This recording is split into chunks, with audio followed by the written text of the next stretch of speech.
you are familiar with me by now. I was originally going by Charlotte Tawney a while back. This is my new stage name. So, to contextualize, most of my writing is all been for the last 13 years, me seeking an answer for the grief that I've held over my early childhood traumas. I was adopted at 6.5, but I had already gone through a myriad of awful things before that. And I've been learning more and more about what happened over the years, so it's been challenging. With that, I'll get started. A dialogue with my inner child. Why are you holding on to the past?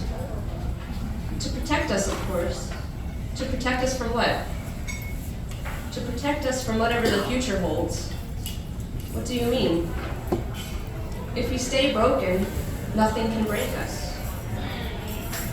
But my dear, you are the one who taught me how strong we are. We are strong enough not to need that form of protection. Why do you think that? Because, my sweet child, if we are strong enough to rebuild ourselves in this moment, we will always be strong enough to do so again. And we are strong enough, I know, because we have already been putting ourselves back together. We have already outgrown the painful past. You really think so?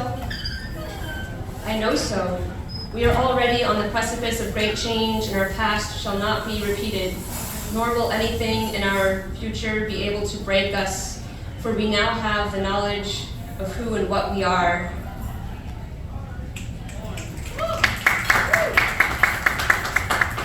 So that was a bit of an intro for my poetry. The first one is Whisperings from God.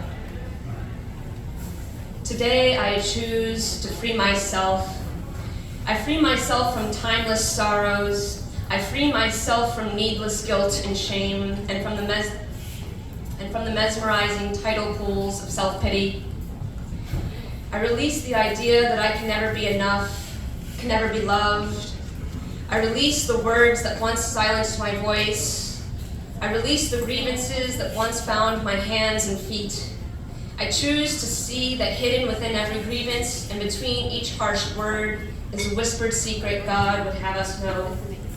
He has been whispering, you are strong, you are powerful, you are invincible, for I walk with you always.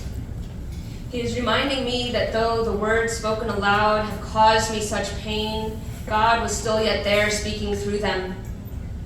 He assures me that I was only told what I needed to know. I needed to know the depth of the wound in order that it could be healed. I needed to know so that when the time is right, people will trust that I have indeed walked the oft winding and lawless path of great healing. They will trust that I too had to start from the great depths of dark and foreboding caves before laying first my faith, then my eyes upon the light at the end of the sightless and confining airless tunnel. The hushed words continue. There is nothing that you cannot do while I walk with you. Every wound once healed becomes a source of ecstasy. Though your pain runs deep, be rest assured that your joy shall have greater depth and hence overwhelm all sorrow.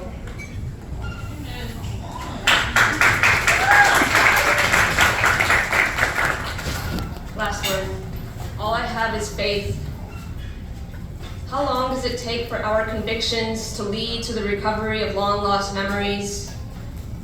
What steps must one take to remember our time between lives?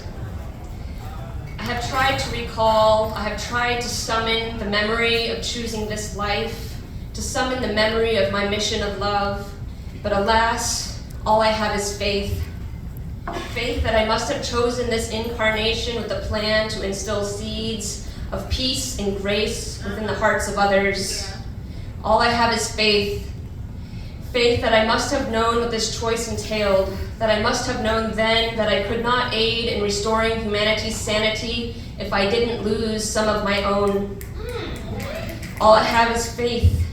Faith that I must have known then that I cannot aid in restoring the original paradigm of light and hope without overcoming darkness and despair.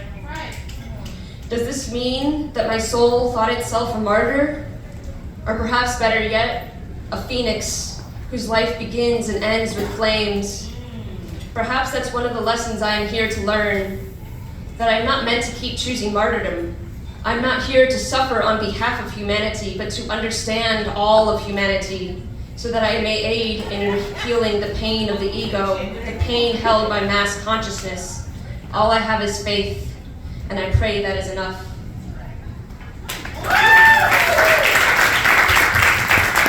Thank you. And this has been yet another #MeToo performance.